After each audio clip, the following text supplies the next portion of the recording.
Maybe this isn't the right place to post this, but I don't care. Do not buy brand named redacted brand kitchen knives. Please hear me out. This isn't just a bad product review. In fact, they aren't bad knives. They work well, have a stylish, elegant design, and they're sharp. Very sharp. Too sharp.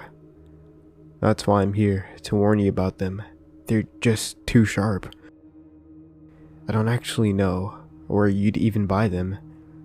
I've never seen them for sale in stores. I vaguely remember seeing an ad or two for them, I think. But I don't remember where. I don't remember when either. I got them last Christmas as a gift from my father-in-law, I think, though my wife believes that they came from my cousin Charlie. They came in a set of 11. There are 4 steak knives, a paring knife, a long serrated bread knife, a bonding knife, a heavy pair of kitchen shears, and a butcher's cleaver, all sitting elegantly in a polished, jet black marble block with the brand name redacted, and their logo redacted, embossed on the side. It also came with a sharpener too, but I've never used it. I've never needed to. The knives have never grown one bit duller. In fact, the more I use them, the sharper they seem to get. It started right away with small things. The things we thought we could ignore or chalk up to coincidence. The very first night we used them, I nicked myself twice when I was chopping up carrots for beef stew, and then again when I began slicing the potatoes. Good thing I bought the beef already cubed, I joked to my wife, with a glance at the handle of the butcher's cleaver. Or else I might have lost a finger. She didn't laugh, she just made an annoyed sound in her throat as she glanced over to the blood stains I'd left on the otherwise boned white bamboo cutting board, another brand new gift. But the next morning it happened to her too. When she tried to cut a bagel in half for breakfast with the long serrated bread knife that came with the set. She ruined the first bagel by bleeding all over it. When she ruined the second one, she gave up and toasted 2 slices of bread instead, spreading margarine on them with the underside of a spoon. After that, we tried to avoid using them for a while. Instead of beef stew or roasted chicken for dinner, I'd make a tomato soup or mushroom quince or a rice and beef burrito. For breakfast, my wife gave up bread altogether and began pouring each of us a bowl of cereal or a cup of peanut butter and oatmeal and a whole grapefruit unsliced for us to eat like an orange. As time went on though, we found ourselves using the knives anyway, without meaning to. Late at night, I'd wander to the kitchen for a bowl of ice cream, and before I knew it, I'd find myself with the cutting board out, cubing a potato or dicing up peppers like I was making an omelet, and with no memory of deciding to do that.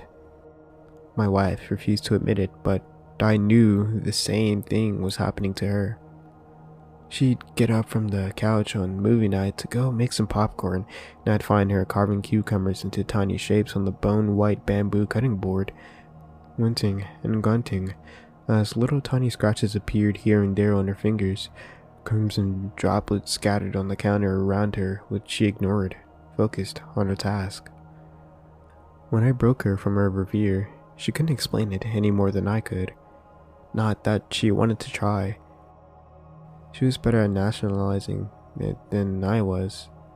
She'd tell me that she changed her mind, or that she wanted a healthier snack, or that she couldn't find the popcorn, even though it was right there in the pantry, in the same place in front of where it always was. She balked too when I suggested getting rid of the set, or else just putting it away for a while in the basement or something else, out of our casual reach. They're just knives, she'd tell me, with a scoff or an eye roll. If you're cutting yourself too much, well, maybe you just need to be more careful. Ignoring, of course, the growing number of thin white scars crisscrossing her own fingers. But for all her bluster and bravado, I still noticed how she would avoid even looking at the knives whenever she came into the kitchen. And then, as time passed, as best as she could, she started avoiding the kitchen altogether and leave the cooking to me, or Papa Geno's. For her, the last straw came on the night our son got a hold of the butcher's knife. She and I just had climbed into bed and began to gently argue about what to watch as we fell asleep. We missed the sound of the little pitter-patter of 4-year feet skittering down the hall, down the stairs, and into the kitchen. What neither of us could possibly miss was the most horrible sound either of us could or would even hear. A great and ghoulish scream coming from the kitchen, and when we rushed down to the kitchen, there he was, a little boy sobbing his eyes out, blood running down his hand, down his arms, and down the sleeve of his blue Thomas Train pajamas and onto the floor. By the time we reached him, he had already dropped the cleaver and sat and curled up in a ball against the refrigerator.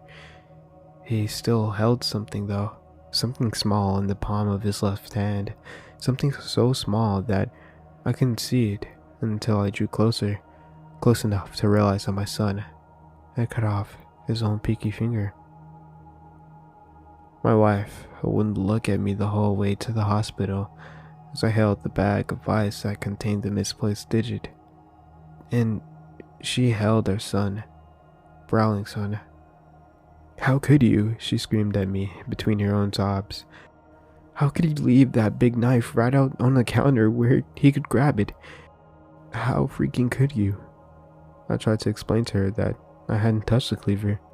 I hadn't used it once since her father gave us the set. It was the one and only knife that I'd never once felt the strange compulsion to grasp and use. She didn't believe me, of course. Why would she? I've lied to her before, I'm ashamed to say. And she knows perfectly well that she didn't leave that vicious cleaver, the sharpest and the largest in the whole block, out for a boy to grab. And she left me, and when she took our son with her, it was almost a relief.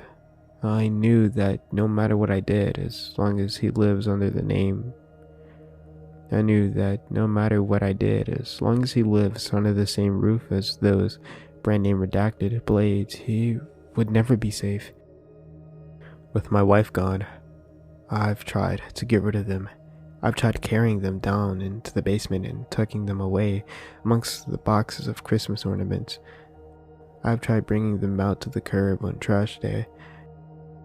Every time I'd get close enough to them, I'd end up changing my mind and instead begin preparing to cook dinner. It's for the best that she took him. I remind myself when I miss him, and I often do. Then I walk over to the kitchen and look at them. The brand name redacted knives that destroyed my life. And I remind myself just what they are capable of. So please, listen to me when I tell you to avoid brand name redacted knives. I'm warning you the only way I can anymore, by typing it out from my hospital bed, for anyone to read that I can get this to. Again, I'm sorry if this is the wrong place to post this, but I'm trying to get the word out however I can. 3 nights ago, I wandered into my kitchen at 3 in the morning. A common occurrence these days. I haven't been sleeping much with the house is unsettlingly quiet. I opened up the freezer in search of ice cream, and way in the back I found a carton of Neapolitan that only had strawberry left. I placed it on the counter and took the lid off, then stood there for what it felt like moments, a sleep-deprived daze, until I noticed that it had begun to melt. I opened up the silverware drawer to take out the ice cream scoop. I looked at the ice cream scoop, though, and for some reason it seemed the wrong tool to use. Without thinking or understanding or ever taking my eyes off the scoop, I reached over and toward that elegantly polished jet black marble block, and wrapped my finger around the handle of the first knife they found, the cleaver. It felt so bizarrely normal, so regular and mundane to slide that blade into the ice cream, let it rest inside for I'm not sure how long, and then give it a twist before pulling it out again and holding it up before my eyes. I watched, transfixed by the pink residue that clung to the cleaver and dripped down the side, down the edge, and like an icicle in the springtime. Unlike my son's finger, it could not save my tongue. By the time someone found me passed out in a pool of my own blood, it had already been too long, far too long to put back in my mouth. Anyway, I'm lucky to be alive, they say. It was a wonder I didn't bleed out, but I didn't think that my own luck is my own convalescence will keep me here in the hospital for who knows how long. I'm afraid of what I'll do next when I go back home.